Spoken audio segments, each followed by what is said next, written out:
Kia ora. Here's a look at what the weather has in store for us this week. So on Monday, a pretty fine and settled start to the week. A little few showers around, but those will be easing as we get through the remainder of the day. Tuesday, similar story. A cooler morning, but not like we had last week. Not too much in the way of wet weather or really any sort of wind around.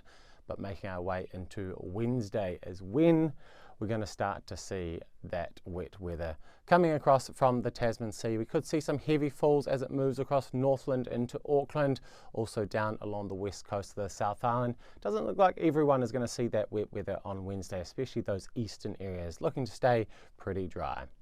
On Thursday, still have that lingering moisture from that front, so there will still be some wet weather, mainly around parts of the North Island, maybe some western and northern areas of the South Island, but generally it does look to be pretty dry through a lot of the country.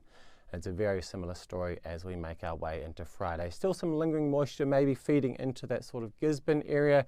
We have a little low pressure system developing to our north, so it's just holding up that moisture, stopping it from moving away to the east. So in terms of rainfall accumulation, we're seeing quite a bit around the Bay of Plenty, that northern part of East Cape around into Gisborne. We will watch those heavy falls through the likes of Northland and Auckland.